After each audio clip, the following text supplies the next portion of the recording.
Assalamualaikum warahmatullahi wabarakatuh. Perkenalkan, nama saya M. Rizky. Saya dari kelas 11 IPA 5. Di video kali ini saya ingin mempresentasikan sistem gerak tubuh manusia, khususnya pada submateri rangka tubuh manusia, yang nantinya saya akan menjelaskan fungsi rangka aksial dan rangka apendikuler. Oke. Sebelumnya saya ingin bertanya nih kepada teman-teman, kira-kira teman-teman tahu nggak apa sih rangka tubuh itu? Ayo. Nah, mungkin pada teman-teman mungkin tahunya itu rangka tubuh pastinya merupakan tulang-tulang atau rangkaian tulang yang berada di dalam tubuh kita. Itu mungkin yang teman-teman ketahui. Tapi di video kali ini saya ingin menjelaskan, saya ingin memberitahu kepada teman-teman bahwa sistem rangka tulang ini ya, dari pengertiannya merupakan rangkaian tulang dan rangkaian sendi yang berada di dalam tubuh kita, yang bertujuan untuk mempermudah aktivitas kita, untuk mempermudah kita dalam melakukan kegiatan, misalkan bergerak. Dan rangka tubuh ini juga berfungsi untuk melindungi organ-organ penting yang berada di dalam tubuh kita. Sebagai contoh, misalkan dengan adanya rangkaian tulang, kita dapat melakukan kegiatan kita sehari-hari. Misalkan kita dapat bergerak, kita dapat berlari, kita dapat duduk, kita dapat menulis, kita dapat menggambar, dan kita dapat melakukan hal-hal lainnya dalam kegiatan aktivitas kita. Coba deh teman bayangin gitu, apa jadinya kalau tubuh kita tidak memiliki rangkaian tubuh gitu? Apa yang terjadi? Pasti jelas dong, terlihat aneh. Dan gak mungkin juga gitu, kita pasti gak bisa berjalan, kita tidak bisa bergerak, kita tidak dapat menulis, kita tidak dapat menggambar, kita tidak dapat duduk, dan kita tidak hidup gitu ya. Terasa aneh aja. Dan contoh yang kedua yaitu untuk melindungi organ. Nah, sebagai contoh yaitu misalkan rangkaian pada tulang rusuk itu berfungsi untuk melindungi jantung dan paru-paru. Seperti itu sebagai contohnya. Untuk fungsinya nanti akan saya jelaskan lagi. Nah, selanjutnya, secara umum manusia itu terlahir ada sekitar 270 tulang pada awalnya. Namun, seiring bertambahnya usia, seiring bertambahnya umur, tulang jaringan ini itu akan menyatu, yang menyebabkan apabila seseorang telah mencapai fase dewasa, maka tulang yang terdapat di dalam tubuh orang tersebut ada sekitar 206 tulang. Nah, dari 206 tulang ini itu terbagi dua. Ya, maksudnya terbagi dua apa? Jadi terbagi dua kerangka. Yang pertama ada kerangka aksial dan ada kerangka apendikular. Yang dimana kerangka aksial ini terdiri dari 80 tulang, sedangkan kerangka apendikuler terdiri dari 126 tulang, yang nantinya bagian-bagiannya akan saya jelaskan. Nah, lanjut, saya akan menjelaskan fungsi dari rangka tubuh. Ya, jadi secara umum rangka tubuh seperti yang aku katakan tadi. Jadi rangka tubuh berfungsi untuk, ya, ini secara umumnya ya, untuk mempermudah kegiatan kita dalam beraktivitas sehari-hari dan untuk melindungi organ-organ penting yang berada di dalam tubuh kita gitu. Kembali lagi ke topik tadi, bayangin aja kalau tubuh kita tidak punya rangka tubuh, pasti tubuh kita tidak terbentuk dan pasti terlihat aneh gitu. Jangankan kita beraktivitas, terbentuk saja pasti tidak gitu, apalagi tidak punya gitu kan.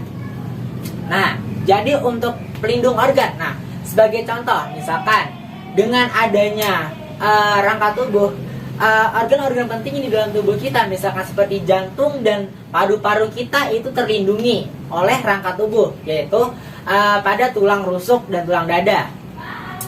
Jadi seperti itu. Dan selanjutnya tulang dan otot itu tidak pernah terpisahkan. Maksudnya apa? Jadi otot dan tulang itu tidak pernah terpisahkan. Yang maksudnya itu otot sebagai alat gerak aktif. Ya, jadi hasil kerja aktivitas kita dalam sehari-hari itu merupakan hasil kerja dari otot yang berkontraksi. Sedangkan rangka merupakan alat gerak pasif. Kenapa dikatakan alat gerak pasif? Karena rangka itu tidak mampu melakukan kegiatan seperti otot seperti itu. Ya, makanya dikatakan alat gerak pasif. Nah, tapi tenang aja, rangka pasti punya fungsi. Nah, jadi fungsinya itu ada 7.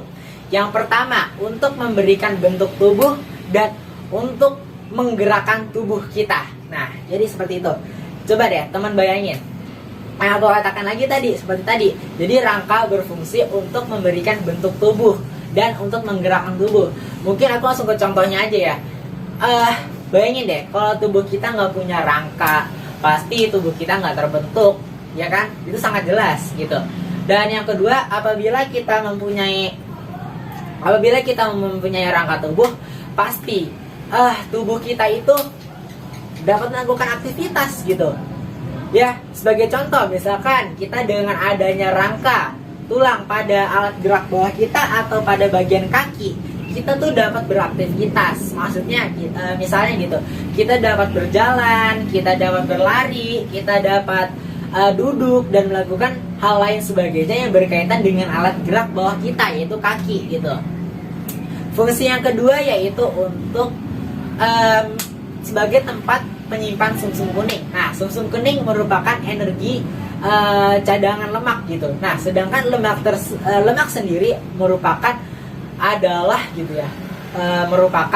lemak merupakan sebuah energi cadangan yang apabila karbohidrat yang kita makan telah habis dan kita masih belum dan manusia tersebut belum makan gitu maksudnya ya, maka lemak disinilah gitu akan berperan penting.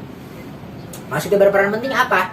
Nah, jadi lemak akan berperan penting.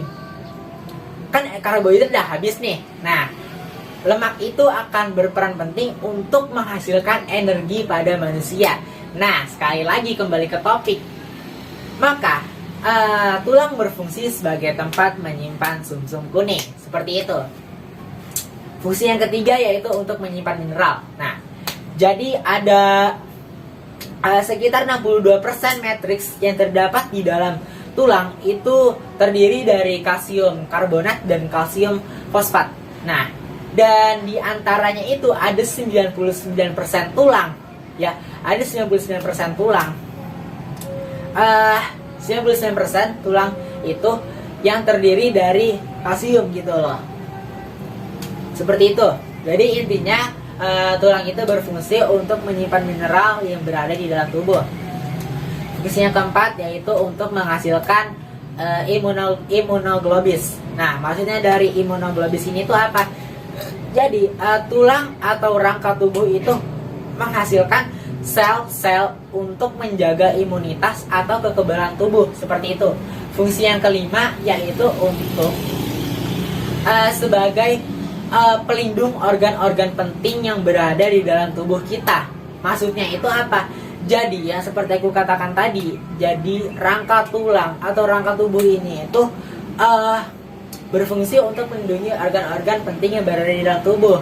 Sebagai contohnya, misalkan pada tulang tengkorak itu dia melindungi otak, dia melindungi organ penglihatan, dia melindungi alat pernapasan bagian atas, dan dia melindungi mungkin telinga bagian dalam, seperti itu.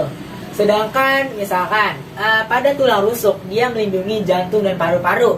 Lalu misalkan pada tulang pinggul dia melindungi sebagai alat vital atau dia melindungi alat reproduksi pada manusia. Nah, itu fungsi yang kelima. Sekarang fungsi yang keenam yaitu untuk menghasilkan sel-sel darah merah. Nah, jadi sel-sel darah merah itu berasal dari tulang, yang dimana sel-sel darah merah itu yang nanti itu menghasilkan sel darah merah dan sel darah putih gitu. Ya, jadi dia itu berasal dari tulang sebenarnya.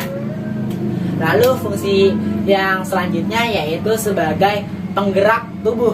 Nah, atau sebagai untuk menggerakkan tubuh manusia gitu ya bahasanya. Nah, jadi seperti yang gue katakan tadi, apabila manusia memiliki rangka tubuh, jelas kita dapat beraktivitas untuk melakukan kegiatan sehari-hari. Misalkan kita dapat berlari, kita dapat berjalan, kita dapat beraktivitas dengan mudah gitu loh. Kita dapat menulis, kita dapat menggambar, kita dapat duduk, kita dapat melakukan hal selain sebagainya gitu dengan adanya rangka tulang tubuh ini gitu.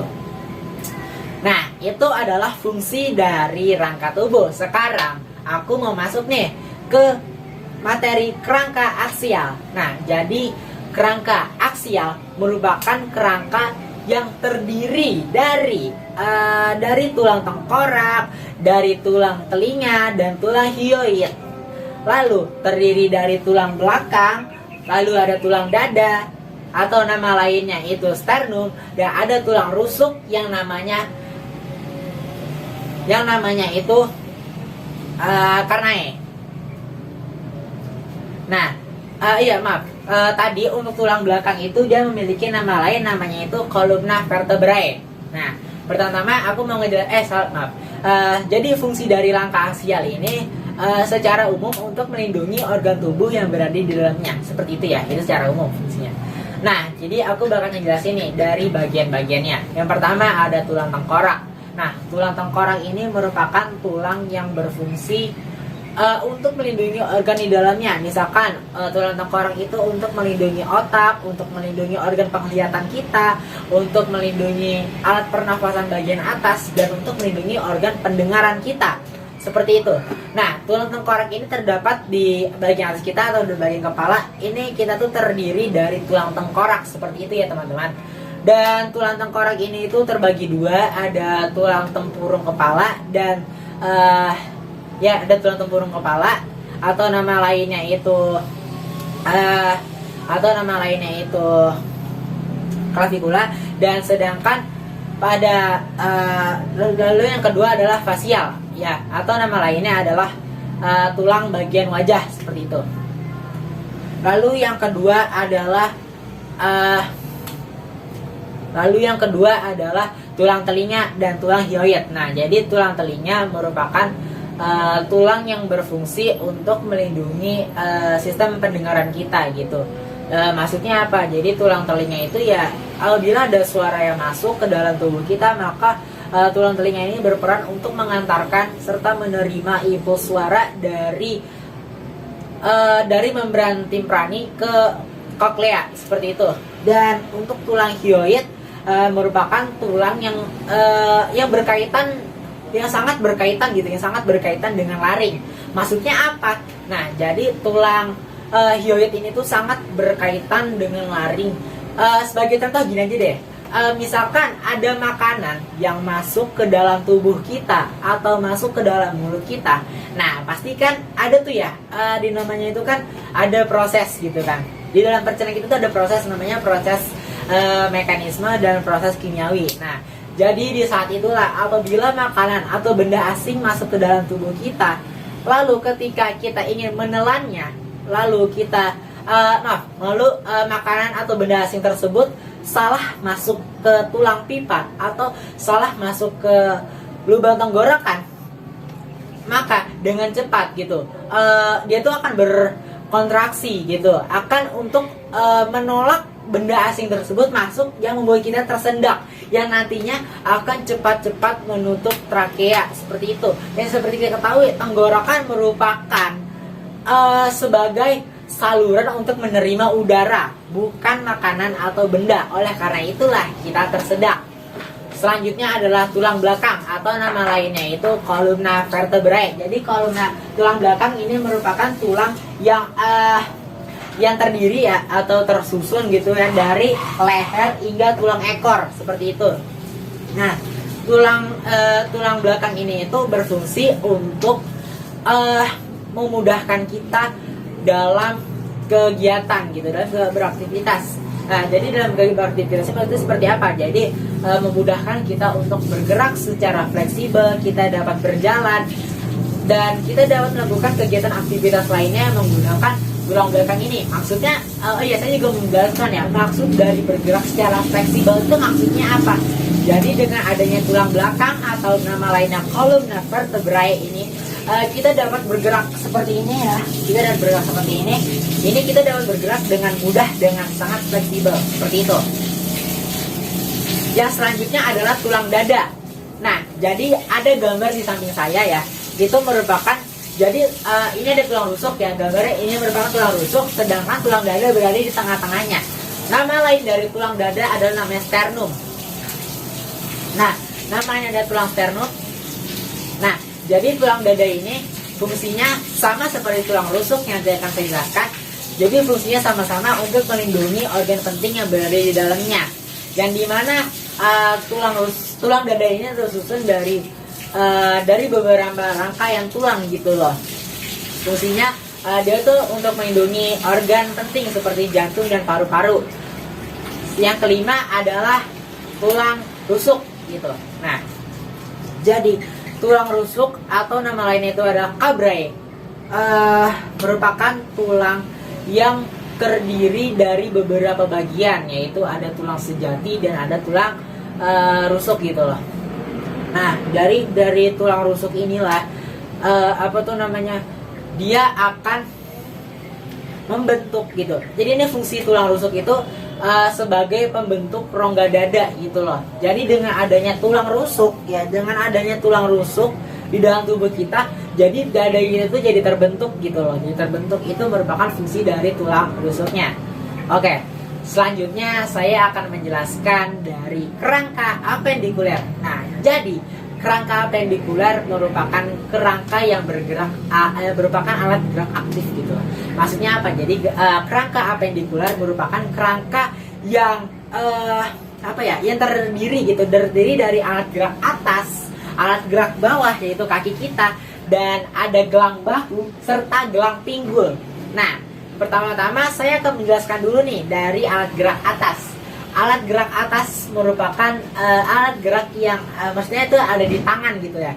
Nah, dari tangan-tangan tersendiri itu terdiri dari beberapa susunan gitu. Ada tulang lengan, ya ada tulang lengan, ada tulang pengumpil, ada tulang hasta, ada tulang pergelangan tangan yang namanya itu adalah martal, sedangkan ada tulang telapak tangan yang namanya metamartal, dan ada tulang ruas-ruas jari kita yang namanya phalanges, seperti itu.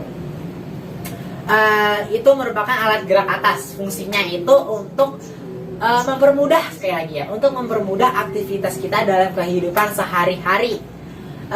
Dengan adanya alat gerak atas ini kita dapat memasak, kita dapat mengambil benda, kita dapat mengangkat benda yang dibantu dengan otot ya. Kita dapat mengangkat benda gitu, kita dapat melakukan misalkan kita dapat menulis, kita dapat menggambar, dan melakukan kegiatan lainnya yang berkaitan dengan alat gerak atas seperti itu. Selanjutnya saya akan menjelaskan dari gelang bahu. Nah, gelang bahu merupakan rangkaian yang menghubungkan antara lengan dengan tubuh gitu loh. Nah, dari gelang bahu ini tersendiri itu terdiri dari dua bagian, yaitu adalah namanya ada tulang belikat atau namanya scapula dan tulang pengumpil gitu. Nah, jadi tulang belikat atau tulang scapula merupakan tulang yang berbentuk besar, dan dia tuh berukuran besar dan berbentuk seperti segitiga, dan dia itu seperti gambar di samping ya. Dia jadi berukuran besar, berbentuk segitiga, dan cenderung pipih gitu loh. Nah, jadi selanjutnya ada tadi bagian selanjutnya yaitu adalah tulang pengumpil gitu loh. Nah, tulang pengumpil ini itu bukan tulang pengumpil, maaf, adalah tulang hasta gitu. Tulang pengumpil. Ya, dia tuh berbentuk huruf S gitu. Dia tuh berbentuk huruf S, dan dia fungsinya sama ya untuk seperti yang lainnya. Jadi dia tuh terikat dengan lengan, dengan lengan dan bahu tubuh seperti itu. Selanjutnya adalah alat gerak bawah. Nah, jadi alat gerak bawah merupakan kaki gitu loh. Dan dari kaki ini tersusun atas beberapa bagian, yaitu ada tulang paha, ada tulang tempurung lutut, ada tulang kering, ada tulang betis, ada tulang pergelangan kaki, dan ada tulang telapak kaki, serta ada tulang ruas-ruas jari. Nah, untuk nama lainnya itu yang namanya tulang kering itu nama lainnya adalah tibia. Untuk tulang betis nama lainnya adalah fibula. Untuk tulang pergelangan kaki itu namanya carpal ya. Sedangkan untuk nama lain dari telapak kaki itu namanya metatarpal. Sedangkan untuk ruas-ruas jari kaki itu namanya phalanges, seperti alat gerak atas tadi pada tangan, ruas-ruas jari tangan maksudnya. Nah, fungsinya dari alat gerak bawah ini berfungsi untuk memudahkan gitu kita dalam beraktivitas sehari-hari. Misalkan dengan adanya alat gerak bawah ini kita dapat berjalan, kita dapat berlari, kita dapat duduk dan melakukan hal sebagainya yang berkaitan dengan alat gerak bawah seperti itu. Dan yang terakhir saya akan menjelaskan yaitu adalah tulang pinggul. Nah, maaf, bukan tulang pinggul tapi gelang pinggul.